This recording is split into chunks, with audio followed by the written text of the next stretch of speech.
All right, guys, we're here. I'd like to welcome you all, Davin Sturdivant. I want to make sure I got that right. That's good. He's going to be a little talking to us about Pikes Peak, but he's also the founder and the main guy behind a great little website. If you're into racing yourself and just starting out and to learn about racing and the whole how is it, the zen of racing, I think that'd be a good way to put it. Yeah, the starting grid. Right Uh, there. There you go. I'll have it up there. I'll have it up there. Don't worry about it. David, welcome aboard to Oversteer TV. Hi, how you doing? Good, good. We'll talk about your website and what you're doing with karting and everything. But Pikes Peak, you got to go to Pikes Peak, and I got to admit, Pikes Peak is one of those, my bucket list events. I've never been to Pikes Peak for that race. I really like to go. You picked a hell of a year to go too. Yeah, well, so the thing about it that made that trip so interesting was that, we had planned out some trips that we wanted to line up early in the year, and we were putting together some of the costs and went, wait a minute, Pikes Peak is just basically one big camping trip, and we've gone camping, so we can do this trip. Hmm. And it was weird the way that the whole plan worked out because, initially we had planned to work with a larger group and kind of go with them and go through the pits and everything and kind of, take the view from that angle. But things just naturally didn't really work out. And so we're about 2 weeks before our trip getting ready to go. And we're not really sitting around, but we're sitting going, this really wasn't what we had in mind. But then, kind of to talk a little bit about starting grid, I mean, the whole fundamental behind this blog was showing just not the regular person, but showing the regular person how they can enjoy racing without having to spend a lot of money, like how they can improve their racing lifestyle with things that they have at their disposal. And so when we sat down and thought about it, we went, we can swing this trip and show it from the view of not the regular person, but show it how accessible it is. Hmm. And really go and speak to some of the people that are in the crowd and take photos from places that everyone is able to access and really just give people that take of Pikes Peak isn't that hard. Like it's not, you can go if you want to. It's not a unreachable destination. Right. Well, look, Pikes Peak is one of those great events. It's like the second oldest motorsport event in the United States, but it's something like if you're a race fan, you've heard about it, you know about it, but nobody else really knows about it. Give a quick what is Pikes Peak? What is it exactly? So Pikes Peak is this international hill climb race in Colorado Springs, where essentially they go out to a mountain called Pikes Peak, and they go up this mountain highway, which is, I believe, 15 or 16 miles, where they time each other from the bottom to the top. And traditionally, the course was half tarmac or half pavement and half dirt. So, up until about a year or so ago, the challenge was who was faster on multiple surfaces. Was it better to have a tarmac car that was really quick on the paved section and then not so quick on the dirt, or was it the other way around?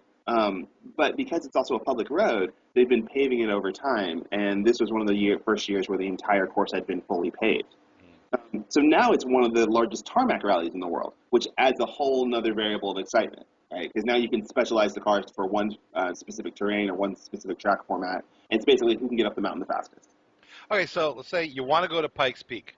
Um, you fly to Colorado Springs, you rent a car, you drive out. It's basically just pick a spot in the mountain. There you are. Well, it's not so much that simple. There are a couple of variables that kind of do slide in there.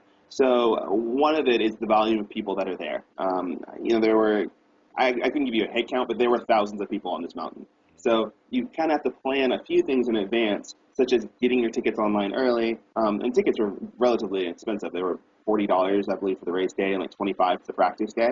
So that part of it was relatively inexpensive. But there were also like camping permits and a few other things that you had to kind of keep in mind if you wanted to camp on the mountain itself. Hmm. And so that's really where we were kind of at the mercy of luck when we showed up, because we decided that we were just going to do one big mega Sunday on the mountain. So we showed up in our van, we had our tickets, and we just parked where they allowed us to park. Split from there. We lucked out. So the course goes up a couple thousand feet, and we ended up in the space around 12,000 feet up the mountain called Devil's Playground. Hmm. Which is just about where you start to hit cloud cover, which turned out to actually be really nice because we got some really nice photos from that altitude.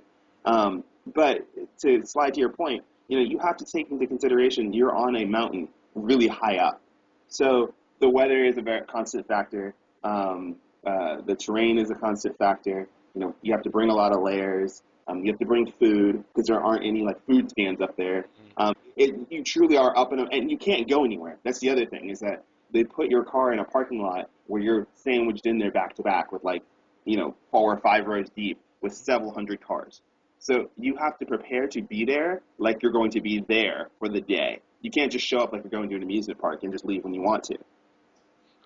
Well, I'll tell you, one issue I know I would have is the altitude. I'm from Miami, man. I'm like this high above sea level. So Yeah. 10,000 feet would probably, I'd be sucking wind up there, I'm sure.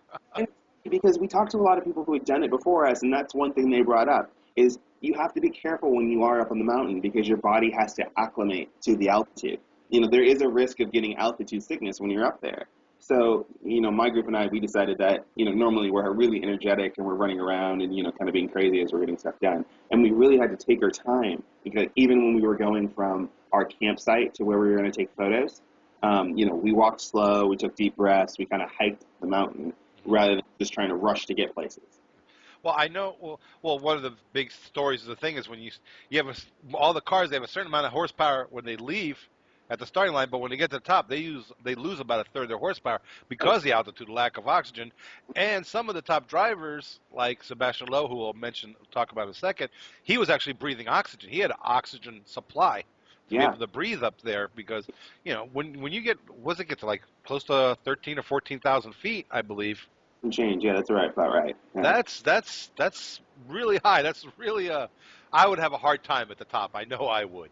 Well, we did a little bit of walking down some of the course when we were checking some of the photo locations, and it was tough. I mean, and I'm in decently good shape. I mean, like I run half marathons and a few things like that, and I even found it to be a bit of a trouble when I was trying to make my way back up the mountain, and I'm only carrying one bag of camera gear, and I'm sitting here going, oh, this is a lot. So, it definitely isn't something that you take lightly, but it was definitely a lot of fun. I mean, it wasn't super scary, but it was definitely one of those be aware. I mean, you are out in the mountains. The big story of the whole event is at Pikes Peak. The thing was who's going to break 9 minutes, right? And with last year it would paved over, and then this year also, you had Sebastian Loeb, who is, if you're not a rally fan, what's your problem? And also, he's probably one of the greatest drivers ever get behind a wheel. He didn't break the 9-minute barrier. He destroyed it. Yeah, he crushed it. Totally. What time did he finally? I forgot the exact time. He did an 8:13.8. Eight. Yeah. People were trying to break 9. He did an 8:13. Nobody got within. I think the close second place was like 50 seconds behind or something like that. Around 45 seconds. So, to put it in perspective, so last year when they had the kind of half dirt section, the record was like 9 minutes and 45 seconds. I think Reese Millen did it in his Genesis car. And so then when they paved the entire track, he ran it again in a Genesis prototype car, and he still ran like 9 minutes and 2 seconds. So because of the extra pace section at the top, it still dropped his time by a lot, right? But the real gap is if you look at Reese's car and Loeb's car, Loeb beat him by another 45 seconds, which is enough time to get to the top of the mountain, pull over, stop, and ask, how did I do? Before the next car even gets there. Yeah. It's a big deal. I don't care what kind of racing you're in. A 45-second victory gap is huge. Oh, it was crazy. I mean, so we were standing in a drainage ditch about 3/4 of the way up his run when he was in the middle of his run, because there are places where you can stand where you're not going to get run over. We watched a lot of cars and bikes go up the mountain that were pretty quick, where you go, that guy's pushing. But when Loeb came around the mountain, that guy was flat, and you could hear him up the hill because his car was so loud that, he was just completely buried in the throttle the entire time. I watched the onboard of his run up the hill when we were going down, because once we finally got wireless, of course, the first thing you do is try to see if you can find yourself in this video. And the commitment he had was, it's not that the other guys weren't committed. It was partly the fact that he had such an amazing car, but it's also the fact that, well, he's a 9-time world rally champion. And those two things together just produced, like, prodigious amounts of speed. It was almost scary. No, that's one thing I want to bring up, though. The speed and everything, that would have paved all the way up. Safety. When it comes to racing, I think safety is extremely important, like everybody should. And you're going up the side of a mountain. There are no barriers there. We remember last year the famous Mitsubishi rolling down the hill and stuff like that. And you watch some of the, yeah, I even gave you a little bit grief there because I seen you in the video. You're pointing yourself out in the video. There's, like photographers and fans, they're right there at the edge of the track. I Right. mean, we are look, I cringe because I've worked at racetracks and I'm the guy. I used to be the guy who get photographers and tell them, get back, and I'm seeing all these people lined up there and it's scary. Well, and you bring up a good point. I mean, the event is safe, so it's not like one of those things where I go, "Oh my God, what a death trap." You're driving up the course before it opens, and you notice that there are 2,000-foot drops on either side. Hmm. So that is something you have to be aware of. And the marshals do a really good job at making sure that spectators are predominantly in places where the car would have to go, vastly out of control to get to you. And even in the place where we were standing in our photo, I was spotting my photographer because I just happen to have more race experience than he does. Hmm. And I was able to kind of figure out if this car were to lose control, how many course corrections would it take to get from where he is to where we are? Hmm. And like, where can we go? Where can we run to? Right. So there was that. But don't get me wrong, there are some places on that course that remind me of those old, the Ari Vatanen Hill Dance movies and like the Walter Roll films where they're literally just people on either side and you're just going, why is this car even doing this? Uh, but that's part of the thrill. Like, if you're smart, you can have an exhilarating experience without feeling like you're at massive risk, right? And that's one of the things that we tried to do when we were on the mountain is that, we made sure that we were close to the car so we got the feel, but it wasn't ever like, oh my God, he's going to run us over. Or, oh God, we're in really some serious danger. Mm. So, Well, the one other thing I'd like to point out about that event that makes Pikes Peak so great that if you want to run Pikes Peak, you can run Pikes Peak. oh yeah, Pretty much. I mean, it's they have, of course, they have rules and stuff like that. And if you're a total moron, they're going to kick you out of there. But pretty much anybody with a properly equipped car can run, or truck, yeah, or motorcycle can run up Pikes Peak. quad or bike. Yeah. Or, yeah, well, and so, it's funny you bring that up too because basically, as long as the car meets the safety regulations and you qualify for the minimum speed you need to make for the event, Mm-hmm. I mean, you can run the mountain. You have to be really brave to run it because, we drove this Toyota Venza van up the course because we had to go up the road to be able to get to where we were parking. Mm-hmm. And I've done a fair bit of racing and karting and autocross and a few other things like that. And I looked down the side of the mountain and went, nope, that's not. I have no. It's interesting to watch and everything, but oh geez. But to that point, if I really wanted to, I could get a car and team together and run it myself. Mm-hmm. And I liked the accessibility of that, And you saw that too in the fans you were speaking to that they didn't. If you go to Formula One, for example, like deep in your heart of hearts, you're never going to drive that car, Yeah. right? But when you go to Pikes Peak, you go, you know what? You might be able to swing this. Right. And that's what adds to the excitement. You're driving down the mountain on the way down the race, and you're like, I could actually do this if I wanted. Mhm. Well, it's also the economy of it also.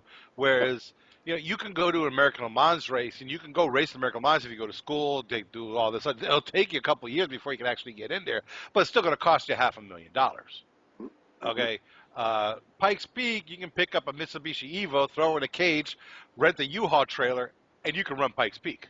Yeah, true story, true story. And the thing that is nice about that, though, is that it doesn't take away from the fact that the drivers who do run the mountain are Right. also really good, Right. right? So you do get to see some really professional racing, and that's really nice. But I also do like the fact that it is open and accessible, and much like most of the races.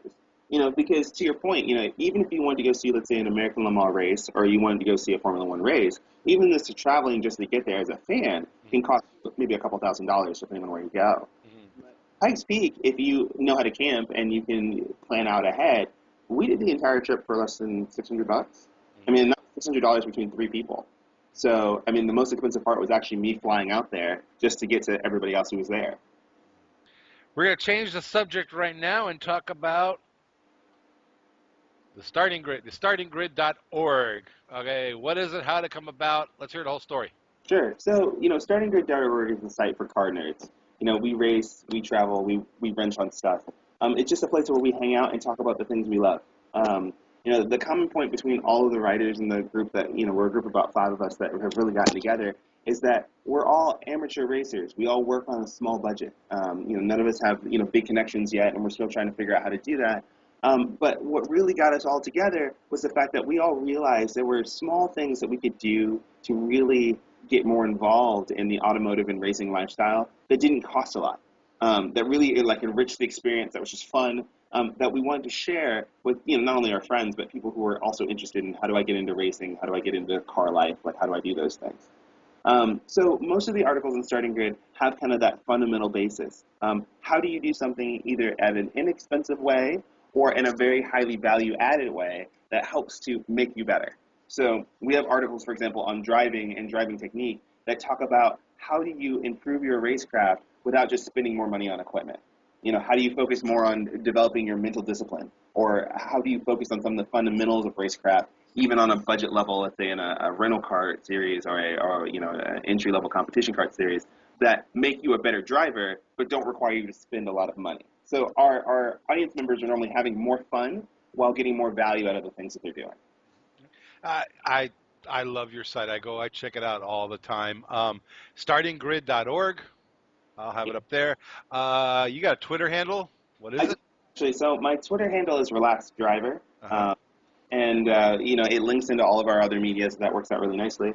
And in Facebook, you have Starting Grid also? Starting Grid on Facebook. We have Starting Grid on Instagram too. So that works. Mostly, if you just use Relaxed Driver, you can find us. Mm-hmm.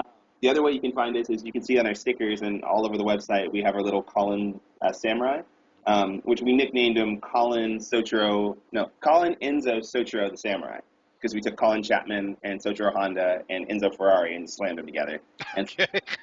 Colin the Samurai. And so we always try to spread Colin around wherever we can because we just think he's a cool little logo. So. All right, listen, David, great job. Thank you very much. I'm jealous. I wish I'd gone to Pikes Peak maybe next year. See how it goes. What else you got coming up? You got anything interesting coming up?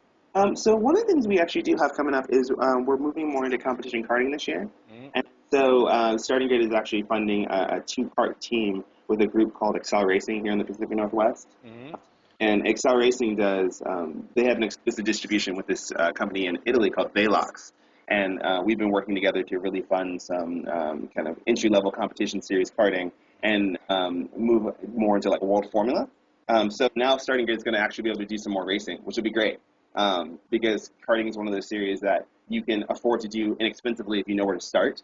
And, it kind of hooks in with our ethos where we can be better drivers without having to spend $30 million on a skip car or something like that. So we're really excited to do that with Excel Racing. That'll be fun. You got to be careful in karting, too, because I've been around karting for years, and it can get expensive quick if you don't watch it. Really, oh, my God. Don't started. Yeah, I know. And that's why we picked World Formula as a series to get started in, because the series, it's a four-stroke series, and so the series is close, the racing is fun, but it teaches more about racecraft than, more of the high-powered series. And we get to be in the series with shifter carts and other more fast machines. Mm-hmm. So when we're racing, we have something fun to watch. Right. So if you're up in Pacific Northwest, go to Starting Grid, check them out, find out where they're racing, go root them on, Relaxed Driver on Twitter. You know how to find all that stuff. Davin, thanks a lot. This has been great. We're going to be talking to you soon again. Cool. Thank you, man. I appreciate it. Hey, no problem. You take care. Bye.